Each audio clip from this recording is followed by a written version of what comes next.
আসসালামু আলাইকুম। মালিহা হোসাইন আমন্ত্রণ জানাচ্ছি এনটিভির মধ্যাহ্নের খবরে। জাহাঙ্গীরনগর বিশ্ববিদ্যালয়ের এক ছাত্রীকে ধর্ষণ চেষ্টার ঘটনার প্রতিবাদে এবার প্রশাসনিক ভবনে তালা ঝুলিয়ে দিয়েছে আন্দোলনকারী শিক্ষার্থীরা। সকালে আন্দোলনকারী শিক্ষার্থীরা প্রশাসনিক ভবনের সামনে অবস্থান নিয়ে মূল ফটকে তালা ঝুলিয়ে দেয়। এ সময় প্রক্টরের পদত্যাগ সহ 5 দফা দাবিতে বিক্ষোভ করেন তারা। তবে প্রক্টর অধ্যাপক ডক্টর AKM রাশিদুল আলম বলেছেন, ক্যাম্পাসে নিরাপত্তা নিশ্চিতে এরই মধ্যে বেশ কিছু পদক্ষেপ নেওয়া হয়েছে এবং অভিযুক্তকে ধরতে আইনশৃঙ্খলা বাহিনী তৎপর রয়েছে। প্রশাসনিক ভবনে তালা ঝুলিয়ে দেওয়ায় প্রশাসনিক কার্যক্রম অচল হয়ে পড়েছে। ঘটনার 5 দিন পেরিয়ে গেলেও এখনও শনাক্ত হয়নি অভিযুক্ত। প্রশাসনের পক্ষ থেকে আশুলিয়া থানায় মামলা দায়ের করা হলেও নেই কোনো অগ্রগতি।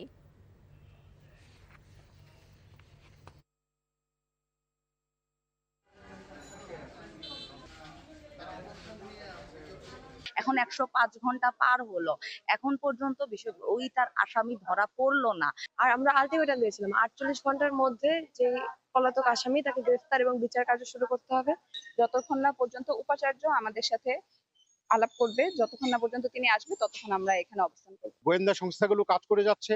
ইতিমধ্যেই র্যাব, আমাদের পুলিশ বাহিনী, NSI, DGFI এবং অন্যান্য যে ডিবি, SB এবং অন্যান্য ইন্টেলিজেন্স এজেন্সিগুলো কাজ করে যাচ্ছে, প্রতিনিয়ত আমাদের সাথে সমন্বয় করছেন।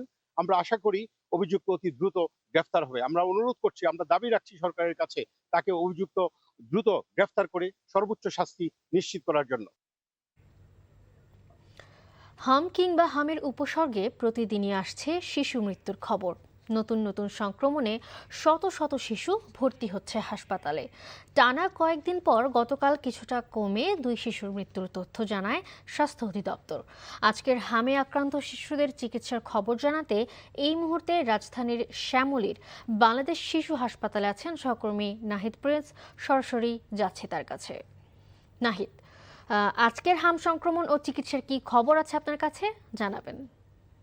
কিছুক্ষণের মধ্যেই স্বাস্থ্যমন্ত্রী এখানে কথা বলবেন হাম সংক্রান্ত বিষয় নিয়ে, কারণ তারা এই দীর্ঘদিন ধরে হাম নিয়ন্ত্রণের জন্য তারা যথেষ্ট চেষ্টা করে যাচ্ছেন। টিকা কার্যক্রম যে চালু করেছেন দেশব্যাপী, সে বিষয় নিয়ে তারা কথা বলবেন এবং এই হাম পুরোপুরি নির্মূলের জন্য যেসব পদক্ষেপ নেওয়া দরকার দেশব্যাপী, সে বিষয় নিয়ে আলোচনা করার জন্যই মূলত এই প্রেস ক্লাবে তিনি সাংবাদিকদের সঙ্গে কথা বলবেন। ড্যাবে নেতারাও ভেতরে রয়েছেন।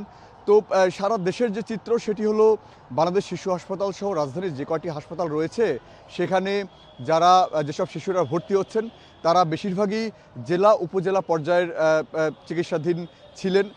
যারা এলাকা ভিত্তিক যারা চিকিৎসক রয়েছে, তারা বিষয়টি জটিল প্রক্রিয়া মনে করে তারা ঢাকায় পাঠাচ্ছেন সেসব রোগীদের, এবং তাদের প্রচুর ICU সাপোর্ট, PICU সাপোর্ট কিন্তু দরকার হচ্ছে সেসব শিশুদের। কারণ শুধু হামেই আক্রান্ত হননি শিশুরা, তারা হামের পাশাপাশি নিউমোনিয়ায় আক্রান্ত বেশি হয়েছে, তার পাশাপাশি ডায়রিয়া, শ্বাসকষ্ট তো রয়েছেই। এছাড়া যারা বিভিন্ন রোগে হাসপাতালে ভর্তি হয়েছিল, তারাও কিন্তু অনেক শিশুরাই সেখানে হামে আক্রান্ত হচ্ছে। তারা ভেরিয়েন্ট পাচ্ছে শিশুদের শরীরে। ডাক্তাররা বলছেন চিকিৎসা দিতে তাদের হিমশিম খেতে হচ্ছে, কারণ বেশিরভাগ তারা চিকিৎসা যারা নিচ্ছেন তারা টিকা নিশ্চিত করতে পারেনি। এছাড়া 28 দিন থেকে 6 মাসের শিশু যারা রয়েছে তাদেরও কিন্তু এই হাম হয়েছে, যেটি অনেকটাই চিকিৎসকরা বলছেন যে তাদের চিকিৎসা ক্ষেত্রে 360 ডিগ্রি অ্যাঙ্গেলে সেই চিকিৎসা সেবা ঘুরে গেছে এই আক্রান্তের কারণে। যারা মারা গেছে তাদের বয়সও কিন্তু এমনই রয়েছে, 3 মাসের শিশুরা মারা গেছে, 6 মাসের শিশুরা মারা গেছে। যারা টিকা নেওয়ার বয়সই হয়নি, সেসব শিশুরা যখন মারা যায় তখন চিকিৎসা সেবায় অনেকটা উদ্বেগ রয়েছে। তারা বলছিলেন যে এই মায়ের বুকের দুধ শিশুরা 9 মাস পর্যন্ত তারা ইমিউনিটি, তাদের ক্ষমতা, তাদের যে রোগ প্রতিরোধ ক্ষমতা, সেটি কিন্তু অনেকটাই বেড়ে যায়। তবে সেটি কেন বিঘ্নিত ঘটলো সেটি নিয়ে তারা মূলত আলোচনায় বসছে। তারা বলছেন যে এটি অনেকটাই তাদেরকে ভাবাচ্ছে যে ইমিউনিটি ঘাটতি যে মায়ের শরীর থেকে এসেছে সেটি আসলে কেন বা কী জন্য। এছাড়া ভিটামিন A ক্যাপসুল কিন্তু শিশুরা 2024 সালের পরবর্তী সময়ে তারা ভিটামিন A ক্যাপসুল নিশ্চিত করতে পারেনি, সেটি একটি বড় ঘাটতি হিসেবে তারা দেখছেন।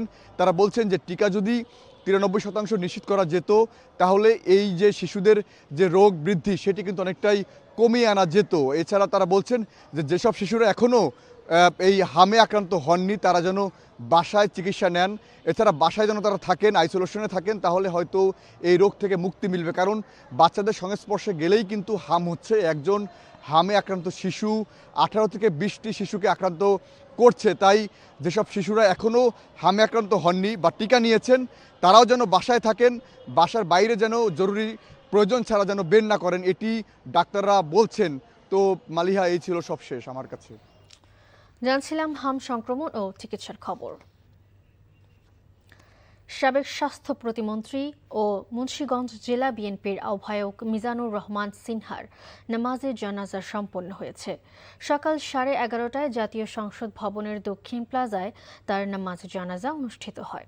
জানাজায় অংশ নেন প্রধানমন্ত্রী তারেক রহমান, স্পিকার হাফিজউদ্দিন আহমেদ বীর বিক্রম, স্থানীয় সরকার মন্ত্রী মির্জা ফখরুল ইসলাম আলমগীর সহ মন্ত্রিপরিষদের সদস্য, সংসদ সদস্য ও জাতীয় সংসদের ঊর্ধ্বতন কর্মকর্তারা। আগামীকাল মুন্সিগঞ্জের লৌহজং উপজেলার দহুরি গ্রামে নিজ বাড়িতে দ্বিতীয় নামাজে জানাজার পর পারিবারিক কবরস্থানে তাকে দাফন করা হবে। মিজানুর রহমান সিনহা গতকাল ভোরে সিঙ্গাপুরের একটি হাসপাতালে 82 বছর বয়সে ইন্তেকাল করেন। তিনি বিএনপির কেন্দ্রীয় কমিটির সাবেক কোষাধ্যক্ষ ছিলেন।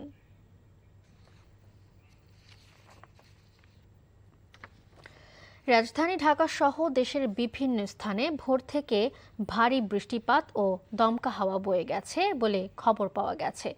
ভারী বর্ষণে ঢাকার মিরপুর সহ বিভিন্ন স্থানে জলাবদ্ধতা সৃষ্টি হয়।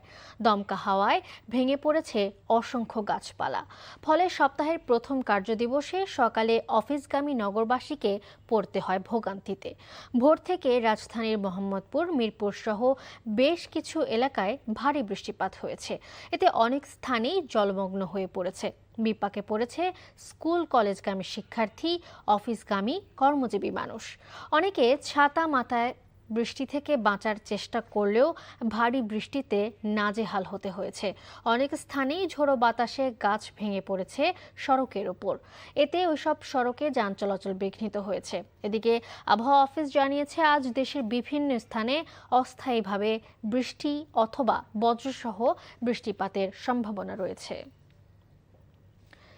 নামে 500 শয্যার হলেও কার্যক্রমে যেন 250 শয্যার হাসপাতাল গোপালগঞ্জ মেডিকেল কলেজ হাসপাতাল। জনবল সংকট সহ নানা সমস্যায় জর্জরিত এই প্রতিষ্ঠানে সেবা বঞ্চিত হচ্ছেন রোগীরা। রোগ নির্ণয়ের জন্য যে পরীক্ষা নিরীক্ষার প্রয়োজন সেটিও সম্ভব হচ্ছে না হাসপাতালটিতে। ফলে সেবা নিতে আসা রোগীদের ছুটতে হচ্ছে ব্যয়বহুল বেসরকারি ডায়াগনস্টিক সেন্টারে। গোপালগঞ্জ থেকে মাসুদ পারভেজের পাঠানো রিপোর্ট। অবস্থা যেন তিল ধারণের ঠাঁই নেই। সেখানেই 10 তলা ভবনের উপরের 5টি ফ্লোরে বইছে শুনশান নীরবতা। এই চিত্র গোপালগঞ্জ মেডিকেল কলেজ হাসপাতালের। জেলার 20 লাখ মানুষের উন্নত চিকিৎসা সেবা নিশ্চিতে 2022 সালে নির্মাণ করা হয় এই 500 শয্যার হাসপাতালটি। অথচ চিকিৎসা না পেয়ে হতাশ হয়ে ফিরতে হচ্ছে সেবা গ্রহীতাদের। হাসপাতালে নেই পর্যাপ্ত বিশেষজ্ঞ চিকিৎসক, পাশাপাশি সংকট রয়েছে নার্সসহ অন্যান্য পদের কর্মকর্তা কর্মচারীরও। হাসপাতালের পূর্ণাঙ্গ কার্যক্রম শুরুর 3 বছর পেরিয়ে গেলেও আজও চালু হয়নি 10 শয্যার আইসিইউ। নষ্ট হয়ে পড়ে আছে সিটি স্ক্যান মেশিন সহ পরীক্ষা নিরীক্ষার বিভিন্ন যন্ত্রপাতি।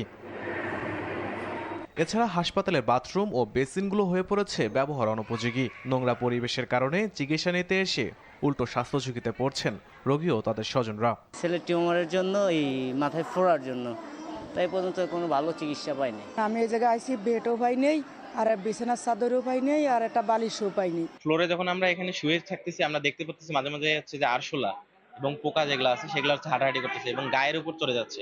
অনেক সময় একটু সমস্যা হলে খুলনা, ঢাকা পাঠায়।